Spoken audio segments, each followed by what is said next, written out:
grandfather, or Grandpa Daddy, as we called him, was by all standards old when he died. He was 92. Before Grandpa Daddy's funeral, we sat in my grandparents' living room speaking with the pastor from their Presbyterian church who had come to call, offer solace and comfort. And I know the drill. You sit with the family, you get to hear people's stories, who that person really was, the gifts that they brought to not only family and friends, but to the world as an offering. And we sat there talking. And then he changed the subject after about 7 minutes. And we started talking about the reception afterwards, and all talk about my grandfather's life was kind of done. What I found so interesting about that was, well, he wasn't there in the room, right? When you don't get to talk about who that person was. The next day was the service, actually, and the people gathered consisted mostly of Shriners and Daughters of the American Revolution, which is what the two organizations my grandparents were most loyal to.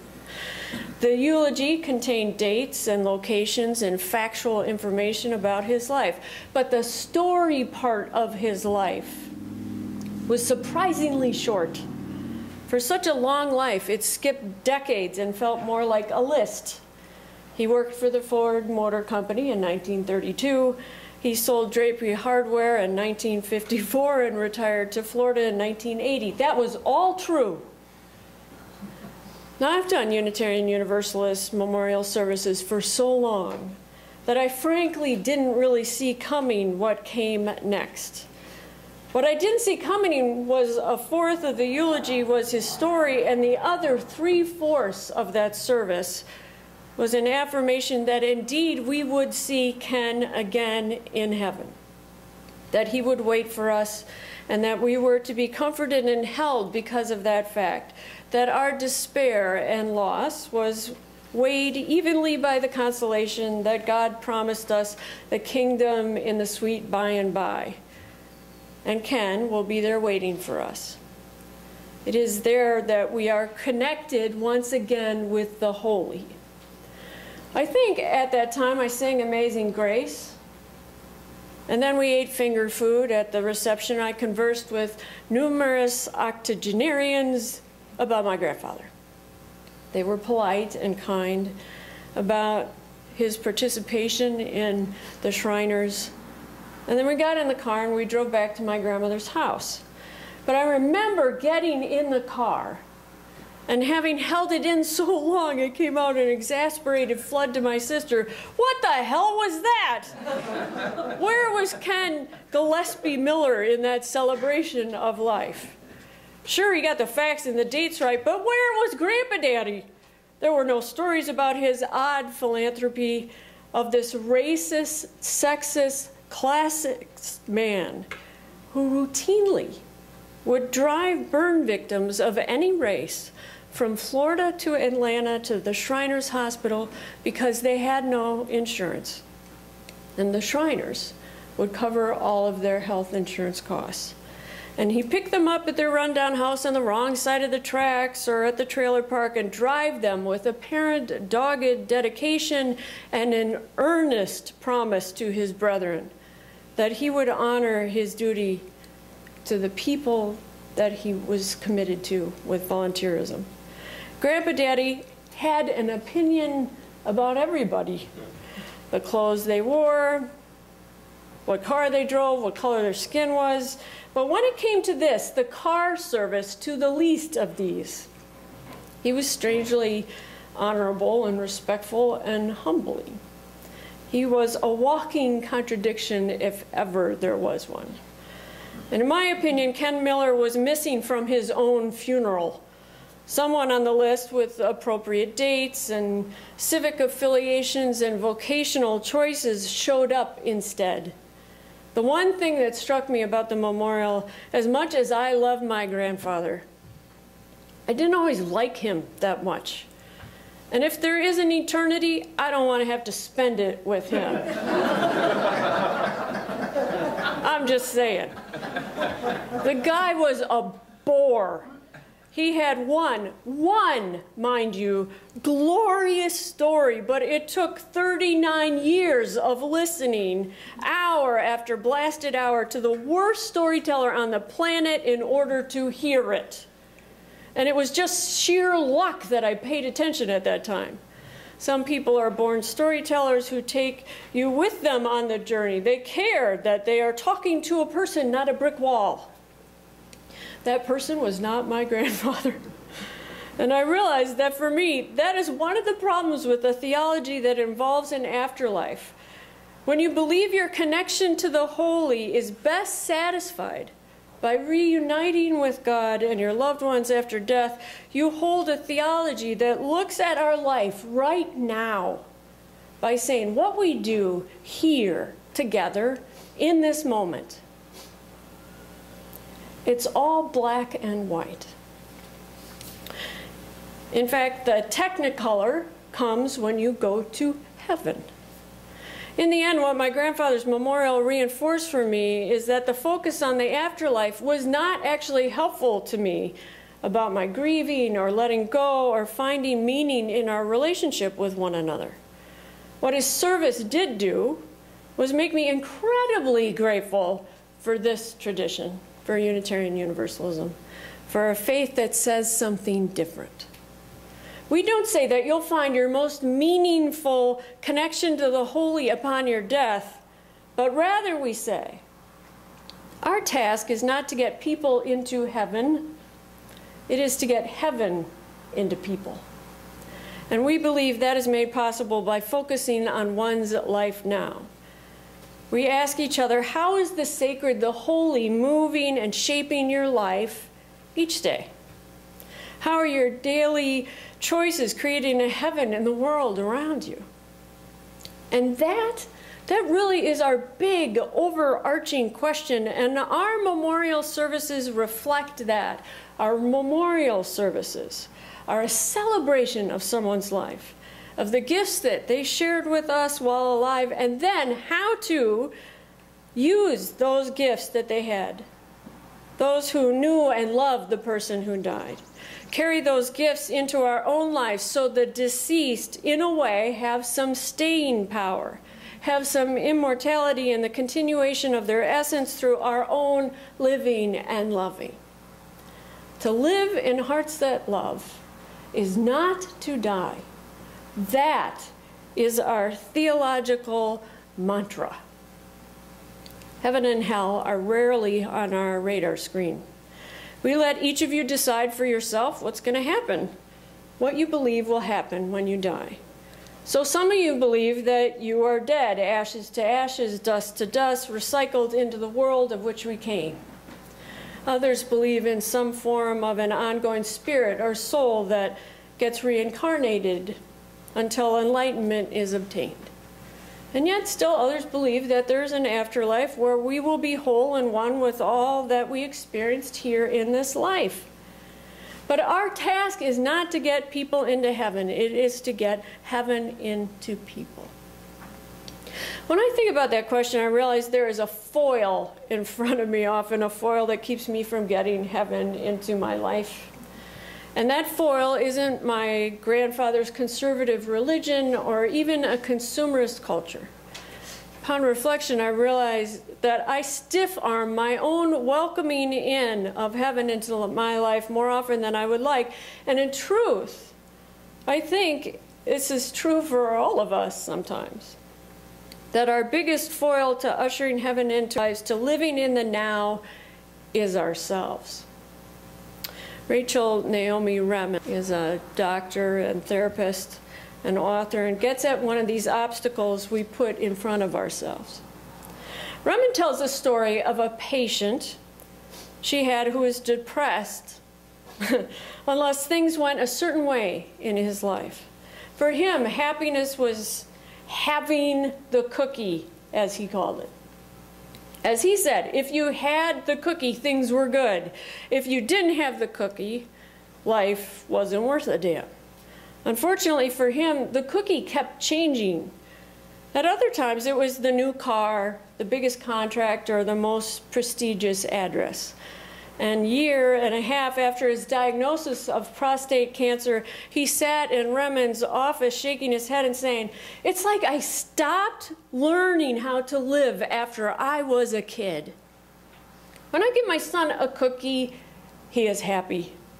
If I take the cookie away or it breaks, he is unhappy. But he is 2.5 and I'm 43. It's taken me this long to understand that the cookie will never make me happy for long.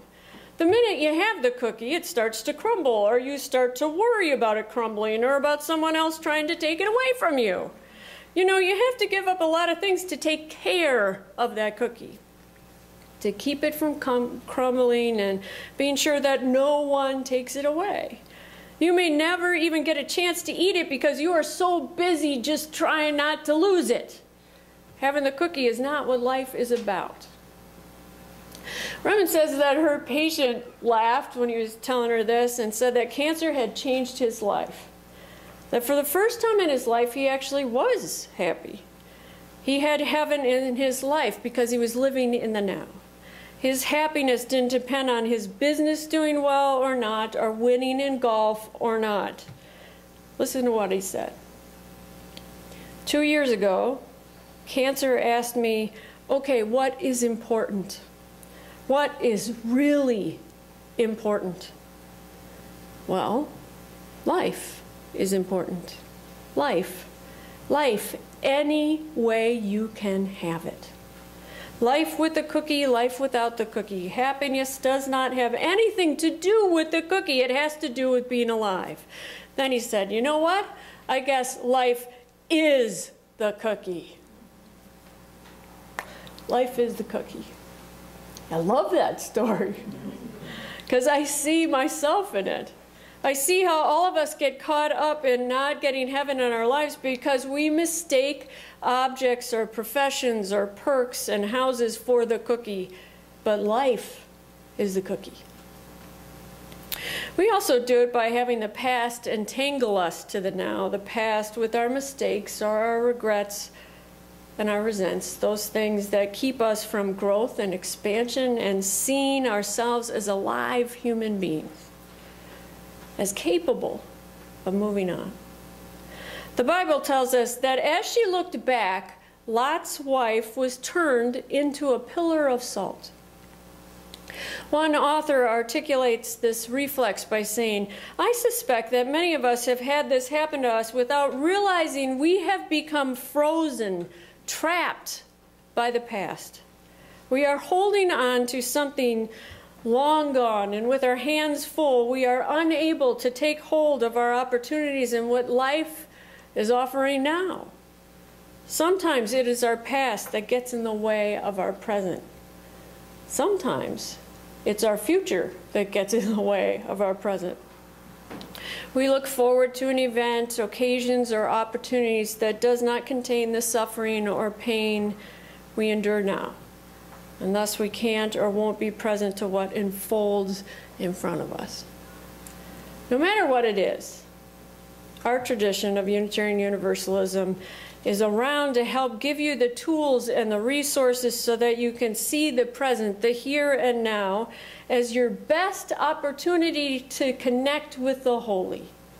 We do that by offering various meditations and stories and reflections on what to avoid, what to lean into, and what to practice. Today, what I want to offer you leads me back to my grandfather's funeral. A fourth of that eulogy was about my grandfather. But mind you, it was only the good pieces of him.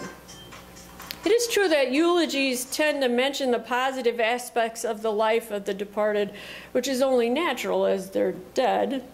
Why bring up addictions or their tendency to cheat on their spouse or their inability to be a good parent? In truth, you'd rarely hear a minister do something like this. Jane is dead. She died at 48 and was a pistol of a gal. She could bring joy and elation to people's lives weekly, but also often liked the idea of people better than really individual people. She had 3 children she loved fiercely. and yet would often wonder when they were going to move out of that annoying behavior evident of their age, captive by the possibility of the future them rather than the present them. She was creative and innovative, challenging, yet moved so fast she often missed the beauty right in front of her. The burnt orange sun setting at dusk, or the ephemeral moon rising because there was, well, email to attend to and laundry to fold and dishes to put away. She made every one of her parent-teacher conferences for her children and yet would stare with bewilderment at the date of May printed on the page because, in her mind, her child had just started the grade they were in, and she was reeling back through the months wondering where she was and what she had done and thought about from September through May. Now all gone. Dates on the calendar with days and weeks difficult to account for. How had it become May? How could she be 48 was a constant question. She was more often than not trying to catch up to her life happening before her. She could be quick to anger and had no slow burn.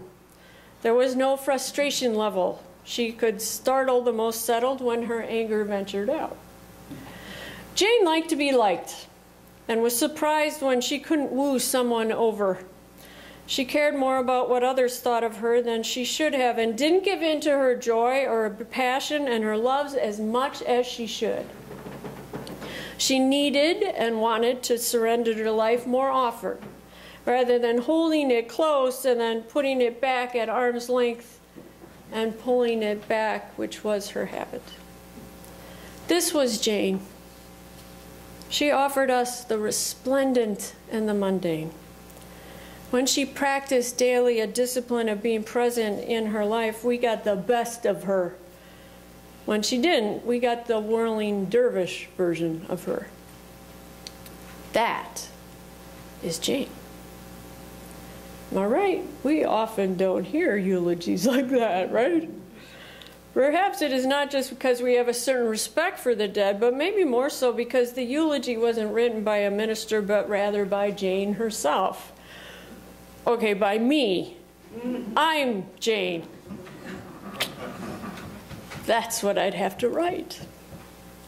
I started, actually, this practice of writing my own eulogy every year around Memorial Day because it is an honest assessment of where I am at.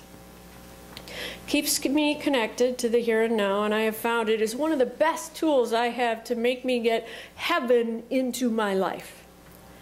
You'll notice in that writing, I didn't write about how I would want people to remember me. Indeed, the trick of the exercise is to write it so that it would mirror what someone could honestly write about you at a particular time and place. What they would pick up on if they really were candid. Not the eulogies that are sometimes a work of fiction or just the best of us, but an honest assessment. The exercise helps focus my attention on what I have done in all my shades of crimson and tangerine and that avocado green that was so popular in the 70s that frankly was a nasty color. Right? You know what I'm talking about. The exercise helps me see the technicolor, though, in all of it.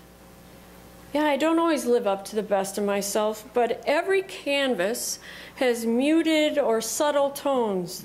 The times I miss the mark. But that doesn't make it not of worth. There's always beauty to be found in the mistake. Somehow, some ambiance of color I've failed to appreciate that on closer reflection helps me see how it fits into that larger picture. And writing it in technicolor helps me shape the less than vibrant tones to better blend and settle into the surrounding palette. It is the whole picture of talking in my life, of seeing the grays and the blacks and the puce brown lavender color that balance out my glow-in-the-dark fluorescent moments. All of life is in the range of the technicolor. Life is the cookie. All of it. I know I said that you wouldn't normally hear that in a memorial service, the fullness of the person, but I'd be remiss if I didn't tell you that I have started doing this with memorial services. I am writing memorial services that take in that technicolor. I find they are honest, more true, more filled with the subtlety, contradictions, and shades of gray and white and umber we all have. I was trying to figure out, actually the other day, what was the catalyst for doing that. And I realized it was this. 3 years ago, I had 2 memorials for suicides for people under the age of 30. They were almost back to back. It was about 3 weeks in between both of them. They both were bipolar. They both died tragically, alone, isolated, deserting those they loved. Their family and friends were devastated and exhausted and broken. They knew not how to come back. And I realized as I wrote their eulogy, there were so many ways you could write a homily about how they lived in the shadows, or the shadows got the best of them. All those hushed tones, all those dark, rich gem colors that both they thrived on and also unintentionally got harbored to. I was talking to both families. There were so many arresting, fragrant colors they balanced together, though, when they spoke about their children dying. An enthusiasm for ideas and people that was effervescent and shimmering in its glittering self. A dogged determination to make things right, set their relationships straight when they felt right in the world. A colorful personality of their high periods that brought laughter and energy and compassion to their divided spirit and soul. And there was so much color in their life. Even in the dark times, they held this existential angst, the bluest funk of life that they honored for themselves and others. They could hold how luck and mental health and chemistry played out in each of us. I realized that without lifting up both sides, it would miss the magic of the technicolor. And though our faith reminds us that life is the cookie, life is in technicolor. We too often fail to see that full range of color, from the dull tones to that washed out color to the bold, daring, smack in your face, here I am moments in life. But it is all ours, friend, not just the happy times. Memorial Day is tomorrow. The next week, I want to invite you to do this simple exercise. Write your obituary. Be sure to write not how you want to be remembered, but an accurate account of how you are living, what you are doing well, and what you may not be doing well. Then use it as a tool to shape and change, accept, or focus on the holy. Those areas you need to lean into, let go of, or explore. Look at it fully. Every shade, every nuance of beige, every splash of aqua, it is all important, all true, all you. Use it to bring the sacred into your life. Use it to put heaven into yourself now. May it be so. I love you, dear people. Amen.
truth, the warmth of community, or the fire of commitment. These we carry in our hearts until we are together again.